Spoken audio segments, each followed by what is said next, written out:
Hello to all 400,000 of you amazing subscribers. Thank you so much for subscribing to the channel. As promised, every day I've decided I'm going to try my best to go live as best I can. I'm going to fail upwards and do live updates with you. And this series is all things prophetic and money. Let's begin with something comforting. Nothing is wrong. Everything is absolutely fine. Prices are rising. Wages are thinking about it. Debt is historic. Governments are calm, and central bankers speak in the soothing tone of people who've just misplaced your wallet and would like you not to notice. Perfectly normal. Empires always sound like this just before they say, remain calm. Now, you may have noticed, and by noticed, I mean accidentally scroll past while looking for a cat video to restore your faith in humanity, or at least your mental health, that Donald Trump is suing the Federal Reserve, which is fascinating. Where should prophetic people be placed in this? Not because it's Trump. Trump sues people the way some people, I guess, drink water. It's hydration for him. What's fascinating is who is he suing? Not Congress, not the media, not Twitter, which would frankly have been the more, I guess, theatrical option. He's suing the Federal Reserve, which immediately causes Christians to experience a mild internal shutdown. Oh dear, money talk. That feels secular. Is this still church adjacent? Which is marvelous because Rome relied on the exact same sensation. If the people feel vaguely guilty thinking about money, the money can do whatever it likes. Let's talk about debt.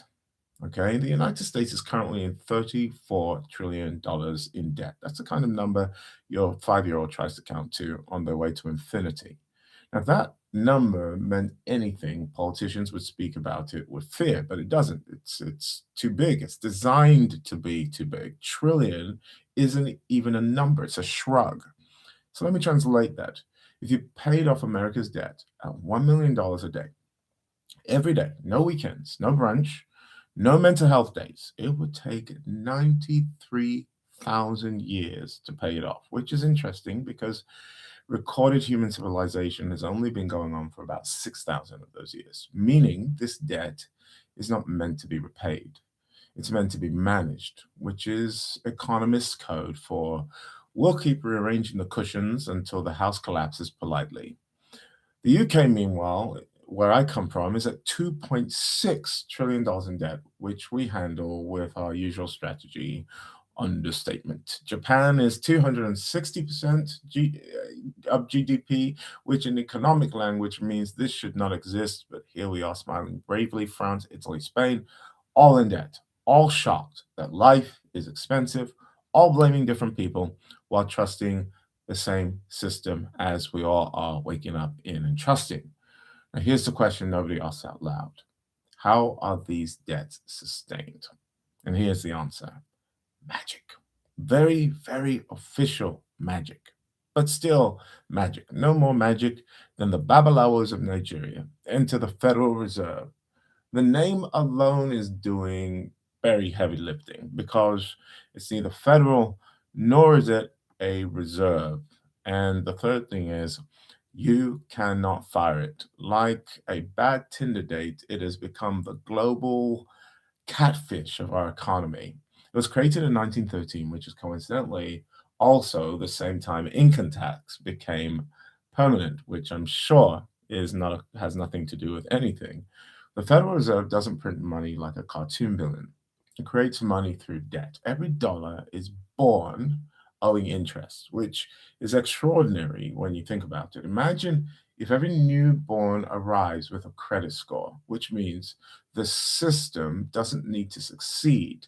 It simply needs to expand. And when expansion slows, inflation appears like a polite poltergeist and gently eats your savings whilst apologizing to you at the same time, or blaming that inflation on endless wars in Ukraine, and we should all be concerned about it. Inflation is theft with manners. No shouting, no sirens, just prices creeping up while wages pretend not to notice. You don't revolt, you adjust. You don't ask who did this. You assume adulthood has suddenly become harder for no reason. And Rome loved this. Rome discovered something vital. If you debase the currency slowly enough, people don't panic. They simply adapt. They find a way to blame themselves. They work harder for less and call it character. They get in debt and they call it adulthood. Rome called it bread and circuses. We call it the cost of living. Now, Trump suing the Fed isn't about interest rates. It's ultimately about who decides reality. And I just want to give prophetic people an understanding, a good education. Jerome Powell doesn't need to arrest you. He just needs to move a decimal point. And suddenly, your mortgage sighs heavily, your savings sulk, and your future suddenly feels postponed. That's power, quiet power. That's Roman power. Jesus didn't shout at Rome, he simply asked a question: whose image is on the coin? Which is such a devastating question, it still hasn't recovered. Caesar's image is on the coin, God's image is on you and I. Translation: give Caesar his toys, but don't give him your trust. And here's the irony that Rome hated. While Rome was turning silver into metallic gossip, the temple required silver by weight. No inflation, no tricks, no confidence games. And you can find this actually in my previous video. Rome could declare devalue, the temple could only measure it. And Rome knew exactly what that meant. Parallel trust systems are dangerous. So they destroyed the temple and took the temple silver. Problem solved. Now, if you're laughing slightly and feeling faintly uncomfortable, that's good because this isn't funny, it's familiar. Inflation teaches us to spend now, save nervously, accept debt as maturity, feel clever for surviving systems we never questioned, and we nod sagely and say, well, that's just how it is, which is precisely how mammon works, quietly, reasonably, convincingly. Jesus didn't say you couldn't use money. He simply said you couldn't serve it because ignorance is expensive and faith without understanding doesn't make you holy. It simply makes you manageable. And I'll leave you with that. Think about it, pray about it. Let me know your thoughts in the comments below. Let me know what you want us to talk about as we delve into this. If you want me to talk deeper about the system of money and how it got currency got replaced with money and all of those things and how we entered into this kind of Illuminati that the YouTube video is going to say doesn't exist. Please comment below. Love to hear your thoughts. Please share this out with somebody. Like, comment, subscribe. If you'd like to join Goshen and talk all things business, the links are in the bio.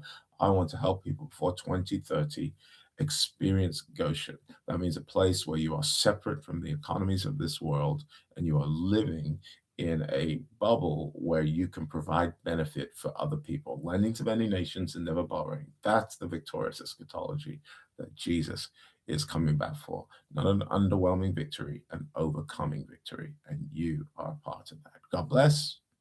God bless.